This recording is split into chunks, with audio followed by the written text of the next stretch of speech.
Hello, everybody. Welcome back to GC 365. It is day 183, which seems insane. And I am Pastor Haylee. I'm the high school pastor at the Mill Creek campus, and I'm Kenna, and I am an Encounter middle school leader, and I'm also on the worship team. Yes. And you're at the end of the summer going to be... I'm going to be an intern here. Yes. I love that. I did that. And now I'm going to say you're following in my footsteps. Okay. We'll go with that. Yes. But really, you've been so obedient to God. And so it's going to be so great. And where are you interning? What parts? I want to do half and half. I want to intern with you. And then I also want to intern with Jeremy and the worship team because I love to be on the worship team. So great. Excited. I'm so excited. And if you see Kenna around, she's been on one of these before, but say hi. Mm-hmm. Let's welcome her. You've been here forever, but yes. So you've probably seen her. Well, let's get into today's reading. We had a lot to go over, but we both said it was really interesting reading. It wasn't all good and like a positive reading, but some of it was. And so just as I was reading, and hopefully if you've already read it, or maybe you watch the podcast or watch the video and then you do your reading, we're going to do some spoilers here, but the theme that I got was God's protection throughout any battles that anybody goes through. And so we'll go over them, and we'll start in 2 Kings chapter 20. And right here, Hezekiah is currently king. He's been king for a little bit, and he's sick. And so the prophet Isaiah is coming up to him telling him, hey, you're going to die soon, so be prepared. And as Isaiah is leaving, he gets another message from the Lord saying, go back and tell him he is going to be healed.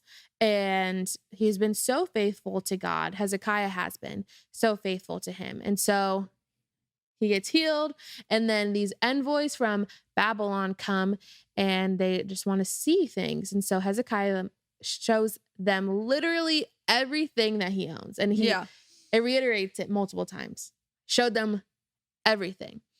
And Isaiah gets a message from God again saying, hey, everything is going to be taken now.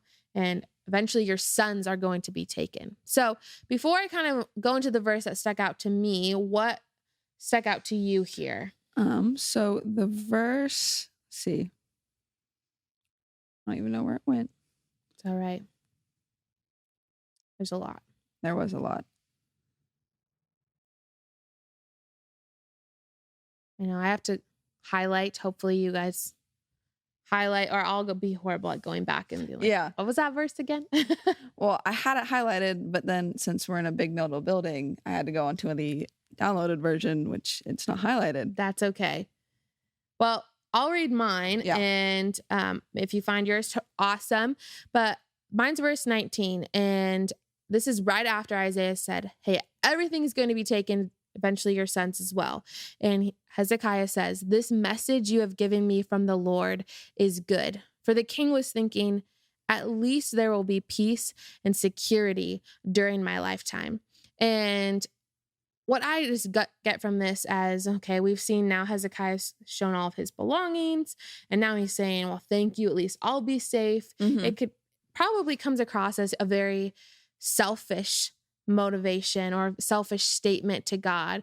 And he probably is very, very proud of the things that he's earned as a king. But we can also look at it as a moment of him thanking God for sparing not only his own life, but also this city that he's been the king of during his lifetime. So some thankfulness going on. Yeah. There. Did you find your verse? No, I didn't. That's okay. No. That's all right. We will move on and into chapter 21. And this was a horrible chapter. It was interesting. Yeah. It's just so sad. So we have Manasseh's and Amon's ruling that it goes over. And I just wrote, they both did evil, period, end of statement. Yeah.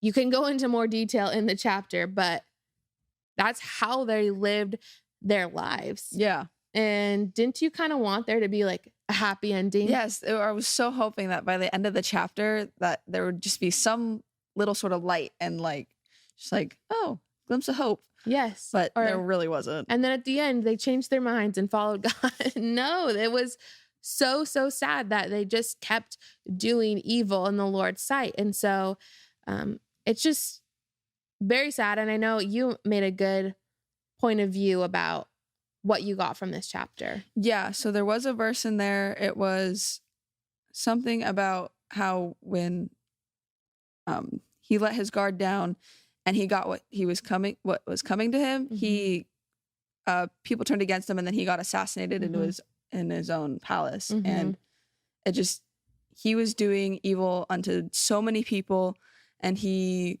was just not being a very good person. And then once he let his guard down, people realized that and turned around and did what he was doing to other people to himself. Yeah. And so following the Lord is, I think, always the best option, just in case. But one fun fact, it's not really fun, it's actually very sad. But in this chapter, it's talking about how at one point Manasseh is going around and he's murdering innocent people. Well, it is believed that Isaiah, who we had just read about and who's a prophet, was actually killed during that period of time and by Manasseh or any of his people who were working for him at the time. So that's kind of sad. That's just how he ended his life. But there you go. Now you know something new. Last part of 2 Kings, we get 2 very small verses in chapter 22. And this is where Josiah becomes the king at the age of 8 years old. Yeah. I don't think I could, I wonder how he comprehended that as, like, was he prepared to do so? What did he think? Like, as a kid, right here, you're probably thinking, oh, if I'm king, I'm going to let everybody have gummy worms for lunch, right? Yeah. Like something. So ice cream for breakfast. Yes. But, he really had to lead a city, and he didn't actually start doing his kingship, his leadership to the people until about his 20s. But either way, he was still a child. They are the future leaders. And so my question for you is, what is the best lesson you've ever learned from a kid? It would probably be just don't care what other people think. Just be yourself.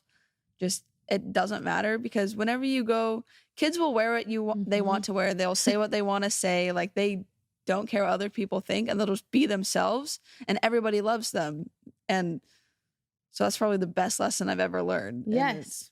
I think it's like the only time in our lives where you're allowed to wear your Halloween costume more than just on Halloween. Yes. And it's appropriate.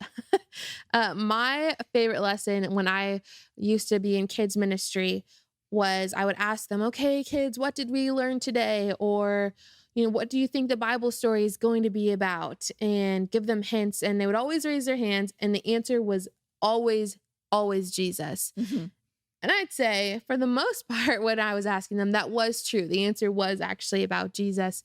But it was so simple and so easy that I think as adults, or even as we go into like our middle school and then up, we make it so difficult. And sometimes the answer just needs to be Jesus. Yeah. So it's a good lesson. Kids can teach us a lot. That's why our motto is God can. Like, there you go. I say it all the time. Maybe we got it from a kid. Maybe. All right. So then we're going to go into the New Testament, and we are in Acts chapter 21, verses 18 through 36. And I was telling Kenna that it kind of like so much happens so quickly. It's very fast paced and a little overwhelming. Yeah. Do you want to start off kind of by telling us what's going on here? Yeah. So Paul's in Jerusalem, and he's teaching about things that God has done amongst the Gentiles, and about the rumors, and about how the Jews are choosing not to circumcise their children, and that they're disobeying the laws. But Paul said that these things were not the way to salvation. Yeah. But he puts that aside and decides to participate in the tradition. Yeah. So, yeah. And these rumors, he didn't say these things. He wasn't telling them, no, don't follow the law, because that was very much a part of their culture at that point.